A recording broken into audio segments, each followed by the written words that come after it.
Welcome back everyone. Welcome to civil services study practice set number ये 87 है। UPPSC RO ARO के लिए। और प्रैक्टिस करेंगे इसमें हम करंट अफेयर्स के प्रश्नों पर। 20 क्वेश्चन है इसमें। 16 से 17 प्रश्न करंट अफेयर्स के होंगे और 2 से 3 या 4 प्रश्न जो है स्टैटिक जीके के होंगे। इन सभी टेस्ट का फुल सीरीज प्राप्त कर सकते हो। डिस्क्रिप्शन बॉक्स में नंबर है, उस पर कॉल या व्हाट्सअप करके यानी पेड टेलीग्राम ग्रुप से जुड़ सकते हैं आप।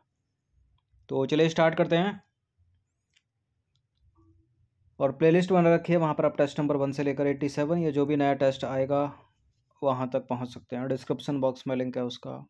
तो पहला प्रश्न है, वैश्विक बहुआयामी गरीबी सूचकांक के अनुसार विश्व भर में सबसे अधिक गरीब लोग या सबसे गरीब आबादी जो है किस देश में रहती है? भारत में, ब्राज़ील में, दक्षिण अफ्रीका या इंडोनेशिया? क्या है इसका आंसर? इसका आंसर ब्राज़ील नहीं है, इसका आंसर इंडोनेशिया नहीं है। बताइए, दक्षिण अफ्रीका या भारत? इसका उत्तर है Bharat, option number B.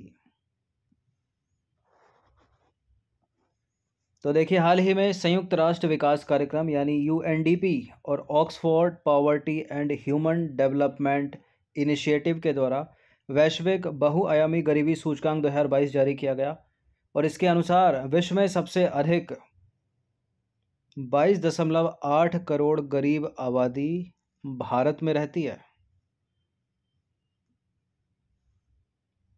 Question number 2 पर आ जाइए। निम्नलिखित में से किस केंद्रीय मंत्रालय के अंतर्गत हाल ही में प्रधानमंत्री भारतीय जन उर्वरक परियोजना की शुरुआत की गई है? कृषि एवं किसान कल्याण मंत्रालय, वाणिज्य एवं उद्योग मंत्रालय, कृषि एवं ग्रामीण उद्योग मंत्रालय या फिर रसायन एवं उर्वरक मंत्रालय? प्रधानमंत्री भारतीय जन उर्वरक परियोजना की शुरुआत की गई है किस मंत्रालय के तहत? रसायन एवं उर्वरक मंत्रालय के अंतर्गत। तो हाल ही में प्रधानमंत्री ने भारतीय कृषि अनुसंधान संस्थान नई दिल्ली में पीएम किसान सम्मान सम्मेलन 2022 का उद्घाटन किया। उन्होंने रसायन एवं उर्वरक मंत्रालय के अंतर्गत प्रधानमंत्री भारतीय जन उर्वरक परियोजना, एक राष्ट्र एक उर्वरक योजना की भी शुरुआत की। ठीक है, तो डी है इसका आंसर। और इस योजना के तहत कंपनियों को सभी सब्सिडी वाले उर्वरकों का विपणन एक ही ब्रांड भारत के तहत करना होगा। तो विकल्प डी है इसका आंसर। देखिए, ये नंबर है, इस पर कॉल या व्हाट्सअप करके आप फुल सीरीज प्राप्त कर सकते हैं यूपीपीएससी आरओ एआरओ की। क्वेश्चन नंबर 3 पर आ जाइए। अंतर्राष्ट्रीय गरीबी उन्मूलन दिवस कब मनाया जाता है? 9 जनवरी को तो भारतीय प्रवासी दिवस मनाया जाता है, गलत है। और अंतर्राष्ट्रीय महिला दिवस 8 मार्च को मनाया जाता है। 19 नवंबर को वर्ल्ड टॉयलेट डे यानी विश्व शौचालय दिवस मनाया जाता है। यहाँ सही उत्तर हो जाएगा 17 अक्टूबर को अंतर्राष्ट्रीय गरीबी उन्मूलन दिवस मनाया जाता है। तो हर साल 17 अक्टूबर को पूरे विश्व में गरीबी उन्मूलन हेतु अंतर्राष्ट्रीय गरीबी उन्मूलन दिवस मनाया जाता है। और यह दिवस गरीबी में रह रहे लोगों के संघर्ष को जानने, समझने और उनकी कठिनाइयों को दूर करने के प्रयासों का मौका देता है। क्वेश्चन नंबर 4 है, बुकर पुरस्कार 2022 से किसे सम्मानित किया गया? प्रश्न इंपॉर्टेंट है ये। बुकर पुरस्कार 2022 से किसे सम्मानित किया गया? बताइए। डेमन गलगोट, शेहान करुणतिलका, डगलस स्टुअर्ट और मार्गरेट एटवुड। डेमन गलगोट को तो 2021 में दिया गया था बुकर प्राइज, और डगलस स्टुअर्ट को 2020 में, और 2019 में आपको याद हो तो वर्नरडाइन एवरिस्टो और मार्गरेट एटवुड को। यहाँ सही उत्तर हो जाएगा शेहान करुणतिलका। ये श्रीलंका के हैं। ठीक है, एक प्रश्न पूछने का तरीका ये है, एक प्रश्न पूछने का तरीका ये भी हो सकता है कि बुकर पुरस्कार 2022 से शेहान करुणतिलका को सम्मानित किया गया, वो किस देश के हैं? तो श्रीलंका के हैं। तो सबसे पहले बात करेंगे 2019 की। वर्ष 2019 में मार्गरेट एटवुड और बर्नार्डाइन एवरिस्टो को संयुक्त रूप से बुकर पुरस्कार मिला था 2019 का। उसके बाद वर्ष 2020 में यह पुरस्कार मिला डगलस स्टुअर्ट को उनके उपन्यास सग्गी बैन के लिए। और वर्ष 2021 में प्रतिष्ठित बुकर पुरस्कार दक्षिण अफ्रीका के नाटककार और उपन्यासकार डेमन गलगुट को उनके उपन्यास द प्रॉमिस के लिए दिया गया था। और 2022 के लिए जो है यह पुरस्कार मिला है सिहान करुणातिलका को, ठीक है। और प्रतिष्ठित बुकर पुरस्कार 2022 से सम्मानित किया गया उनको, और उन्हें यह पुरस्कार उनके उपन्यास के लिए प्रदान किया गया। उनके उपन्यास का नाम है the seven moons of Maali Almeida. The seven moons of Maali Almeida. प्रश्न ये भी पूछा जा सकता है कि 2022 में जो बुकर पुरस्कार मिला है शेहान करुणातिलका को, वो किस उपन्यास के लिए मिला है? The seven moons of Maali Almeida. और 17 अक्टूबर 2022 को लंदन में एक समारोह के दौरान श्रीलंका के लेखक को मिला है पुरस्कार शेहान करुणातिलका। क्वेश्चन नंबर 5 पर आ जाइए। हाल ही में बीसीसीआई के नए अध्यक्ष के रूप में किसे नियुक्त किया गया है? हाल ही में बीसीसीआई के अध्यक्ष के रूप में किसे नियुक्त किया गया है, बताइए। सौरभ गांगुली का स्थान लिया है रोजर बिन्नी ने। तो इसका आंसर है ऑप्शन नंबर डी। देखिए, पूर्व भारतीय क्रिकेटर रोजर बिन्नी बीसीसीआई के नए अध्यक्ष चुने गए हैं। उन्होंने पूर्व भारतीय कप्तान सौरभ गांगुली का स्थान लिया है, जो कि अभी बीसीसीआई के अध्यक्ष थे अभी तक, अब हैं रोजर बिन्नी। नंबर 6 पर आ जाइए। निम्नलिखित में से किस राज्य सरकार ने मुख्यमंत्री स्वास्थ्य बीमा योजना की शुरुआत की है? केरल, नागालैंड, उत्तर प्रदेश, बिहार। मुख्यमंत्री स्वास्थ्य बीमा योजना की शुरुआत की है नागालैंड ने। ऑप्शन नंबर बी है इसका आंसर। तो नागालैंड सरकार ने 14 अक्टूबर 2022 को मुख्यमंत्री स्वास्थ्य बीमा योजना का शुभारंभ किया, और इस योजना के माध्यम से राज्य के सभी नागरिकों को कई बीमारियों के लिए निःशुल्क उपचार सुविधा उपलब्ध कराई जाएगी। क्वेश्चन नंबर 7 पर आ जाइए। हाल ही में किस देश ने अंतर्राष्ट्रीय हॉकी महासंघ हॉकी 5S चैंपियनशिप का खिताब जीता है? किसने जीता है? भारत ने जीता है, ठीक है। ऑप्शन नंबर बी है इसका आंसर। तो भारत ने पहली बार आयोजित अंतर्राष्ट्रीय हॉकी महासंघ यानी हॉकी 5S चैंपियनशिप का खिताब जीता, और स्विट्जरलैंड के लुसान में 5 जून 2022 को फाइनल में भारत ने पोलैंड को हराया 6-4 से। क्वेश्चन नंबर 8 पर आ जाइए। स्टैटिक जीके का सवाल है, ज्योग्राफी का, वर्ल्ड ज्योग्राफी है। निम्नलिखित झीलों को उत्तर से दक्षिण के क्रम में व्यवस्थित कर दीजिए। अफ्रीका की झीलें हैं ये, अफ्रीकी कॉन्टिनेंट की झीलें हैं। यह है लेक ताना यानी ताना झील, लेक विक्टोरिया विक्टोरिया झील, मलावी झील, वोल्टा झील। ताना झील से निकलती है वाइट नील यानी ब्लू नील यानी नीली नील नदी, और विक्टोरिया से निकलती है वाइट नील, ठीक है। यह है लेक टाना, यह है विक्टोरिया, इससे निकली ब्लू नील और इससे निकली वाइट नील। ये आगे जाके मिल गई, फिर बन गई नील रिवर, फिर ये आगे जाके ऊपर गिर जाती हैं, अपना जल विसर्जन कर देती है मेडिटेरियन सी में।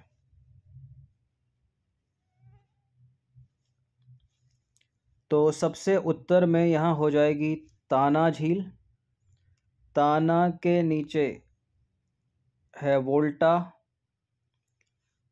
तो सबसे पहले ताना, ताना के बाद है वोल्टा यानी पहला चौथा, और उसके बाद है ये विक्टोरिया, और सबसे दक्षिण में हो जाएगी मलावी। तो 1 4 2 3 इसका आंसर हो जाएगा। किसमें है? सी वाला ऑप्शन। तो उत्तर से दक्षिण के क्रम में ये झीलें अगर देखें तो ताना झील, उसके बाद वोल्टा, विक्टोरिया, और सबसे दक्षिण में मलावी। तो सी है इसका आंसर। क्वेश्चन नंबर 9 पर आ जाइए। निम्नलिखित में से भारत के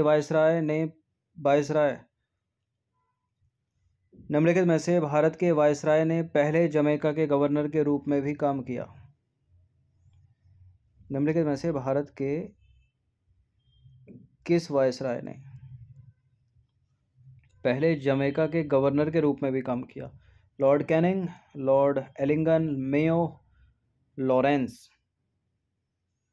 इसका आंसर है lord Elgin, option number C. तो लॉर्ड एलिंगन को वर्ष 1862 में भारत के वायसराय के रूप में नियुक्त किया गया था, और इससे पहले उन्होंने वर्ष 1842 से 1846 तक जमैका के गवर्नर और वर्ष 1847 से 1854 तक कनाडा प्रांत के गवर्नर जनरल के रूप में काम किया। तो सी है इसका आंसर। क्वेश्चन नंबर 10 पर आ जाइए। बहुत पूछते हैं इस प्रश्न को। महात्मा गांधी जी ने निम्नलिखित में से कांग्रेस के किस अधिवेशन की अध्यक्षता की थी? तो गांधी जी ने कांग्रेस के एकमात्र अधिवेशन की अध्यक्षता की थी, वो था 1924 का बेलगांव अधिवेशन। तो 1924 में कांग्रेस का जो 39वां अधिवेशन हुआ था वो कर्नाटक के बेलगांव में हुआ था और महात्मा गांधी ने उसकी अध्यक्षता की थी। क्वेश्चन नंबर 11 पर आ जाइए। एशिया का प्रथम निर्यात प्रसंस्करण क्षेत्र यानी एक्सपोर्ट प्रोसेसिंग जोन कहाँ स्थापित किया गया था? भारत में स्थापित किया गया था। तो भारत का गुजरात है यहाँ पर, तो गुजरात इसका आंसर हो जाएगा सी। तो एशिया का प्रथम निर्यात प्रसंस्करण क्षेत्र वर्ष 1965 में गुजरात के कांडला में स्थापित किया गया था।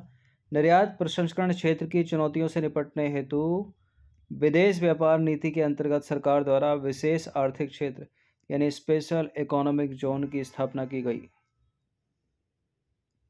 अब आ जाइए क्वेश्चन नंबर 12। अनन्य आर्थिक क्षेत्र यानी एक्सक्लूसिव इकोनॉमिक जोन का सीमा विस्तार जो है वो कहाँ तक होता है? आधार रेखा से 50 नॉटिकल मील दूर, आधार रेखा से 100 नॉटिकल मील दूर, आधार रेखा से 150 नॉटिकल मील दूर या आधार रेखा से 200 नॉटिकल मील दूर। कितना होता है एक्सक्लूसिव इकोनॉमिक जोन का सीमा विस्तार? आधार रेखा से 200 नॉटिकल मील दूर। तो डी है इसका आंसर। देखिए, अनन्य आर्थिक क्षेत्र का विस्तार आधार रेखा से जो है 200 नॉटिकल मील की दूरी तक विस्तृत होता है और इसमें तटीय प्रदेशों को सभी प्राकृतिक संसाधनों की खोज, दोहन, संरक्षण और प्रबंधन का संप्रभु अधिकार होता है तटीय देशों को। क्वेश्चन नंबर 13 पर आ जाइए। एकीकृत बाल विकास योजना ICDS की शुरुआत किस वर्ष की गई थी? 1995 में, 85 में, 75 में, 65 में। एकीकृत बाल विकास योजना की शुरुआत की गई थी 1975, 1975, ऑप्शन नंबर बी।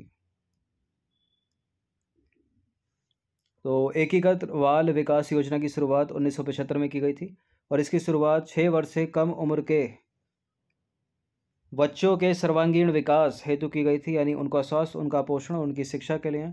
इस योजना का उद्देश्य है शिशु मृत्यु दर और बाल कुपोषण को कम करना और पूर्व विद्यालयी शिक्षा प्रदान करना। क्वेश्चन नंबर 14 पर आ जाइए। हाल ही में नवनिर्वाचित G20 हेतु भारत के नए शेरपा का नाम है? कौन बने हैं? अमिताभ कांत, ऑप्शन नंबर सी।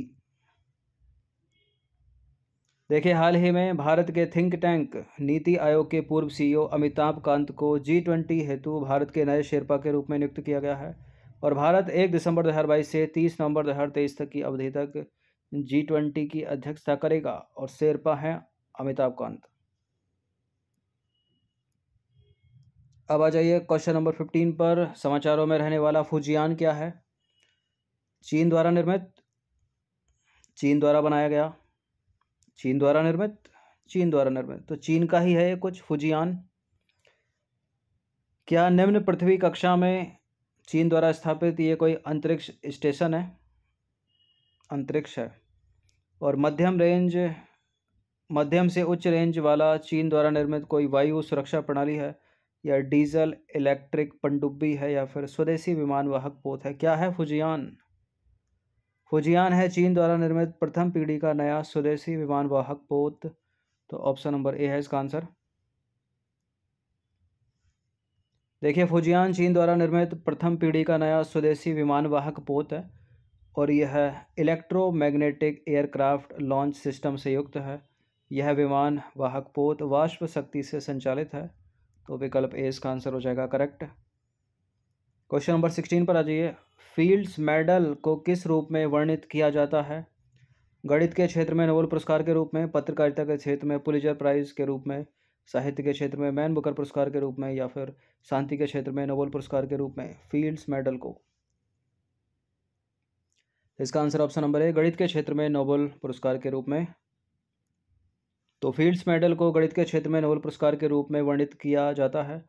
3 अन्य गणितज्ञों के साथ यूक्रेनी गणितज्ञ मैरिना वियाजोवास्का को फील्ड्स मेडल प्राप्त हुआ है, ये नाम याद रखिएगा। और इसे इंटरनेशनल मैथमेटिकल यूनियन की अंतर्राष्ट्रीय कांग्रेस में प्रदान किया जाता है फील्ड्स मेडल को। क्वेश्चन नंबर 17 पर आ जाइए। क्वेश्चन नंबर 17 है, डेरेंचो तूफान का संबंध किस देश से है? संयुक्त राज्य अमेरिका, चीन, ब्रुनई, भारत। डेरेंचो डेरेंचो डेरेंचो इसके नाम से लग रहा है चीन ब्रुनई का हो सकता है, लेकिन सही उत्तर है यहाँ पर संयुक्त राज्य अमेरिका। देखिए, हाल ही में अमेरिका के कुछ राज्यों को डेरेंचो नामक तूफान ने प्रभावित किया, जिससे वहाँ पर आसमान का रंग जो है हरा हो गया। तो अमेरिका करेक्ट है इसका आंसर। क्वेश्चन नंबर 18 पर आ जाइए। निम्नलिखित में से कौन सा एक युग्म जो है सही सुमेलित नहीं है? यह है सूची 1, सूची 2। त्रिशूल, पृथ्वी, अग्नि, नाग। नाग के सामने लिखा है टैंक रोधी मिसाइल, अग्नि के सामने माध्यमिक परास वाली बैलिस्टिक मिसाइल, और पृथ्वी के सामने लिखा है सरफेस टू सरफेस यानी सतह से सतह पर मार करने वाली मारक मिसाइल। त्रिशूल के सामने लिखा है विमान वाहक पोत। देखिए, नाग जो है टैंक रोधी मिसाइल है, करेक्ट है। ये सारी मिसाइल हैं, इनमें एक चीज़ कॉमन है। अग्नि माध्यमिक परास वाली बैलिस्टिक मिसाइल है। पृथ्वी सरफेस टू सरफेस यानी सतह से सतह में मार करने वाली मिसाइल है। त्रिशूल भी एक मिसाइल ही है, विमान वाहक पोत नहीं है, वो है सतह से हवा में मार करने वाली मिसाइल है, यानी सरफेस टू एयर। तो पहला ही जो है इनकरेक्ट है।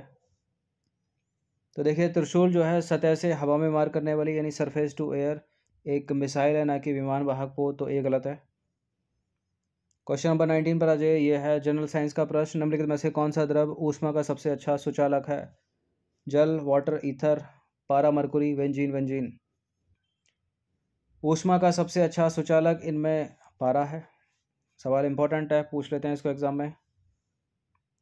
देखिए, धातुएं अधिकांशतः जो है ठोस होती हैं, परंतु पारा एक ऐसी धातु है जो कमरे के तापमान पर द्रव अवस्था में रहती है। बहुत पूछते हैं इस लाइन को। निम्नलिखित में से कौन सी धातु कमरे के तापमान पर द्रव अवस्था में रहती है? हर एग्जाम में पूछा होगा। इसका उत्तर है पारा, और इसमें धातु के सभी गुण विद्यमान होते हैं, अतः यह ऊष्मा तथा विद्युत की सुचालक होती है या होता है। क्वेश्चन नंबर 20 पर आ जाइए। 20वां प्रश्न, अंतिम प्रश्न है। यह है पॉलिटी का प्रश्न। राज्यपाल यानी गवर्नर निम्नलिखित में से किसके प्रति उत्तरदायी होता है? प्रधानमंत्री, संसद, विधायिका, राष्ट्रपति। तो उसी के प्रति उत्तरदायी है जिसके प्रति प्रसाद, जिससे प्रसाद पर्यंत, यानी राष्ट्रपति के। ऑप्शन नंबर डी है इसका आंसर। देखिए, अनुच्छेद 156(1) के अनुसार राज्य का राज्यपाल की नियुक्ति जो है राष्ट्रपति के द्वारा की जाती है, और वह राष्ट्रपति के प्रसाद पर्यंत पद धारण करता है, अर्थात वह राष्ट्रपति के प्रति उत्तरदायी होता है। क्लियर? मंत्री परिषद किसके प्रति उत्तरदायी होती है? लोकसभा के प्रति। उस सवाल को भी बहुत पूछते हैं और इसको भी बहुत पूछते हैं।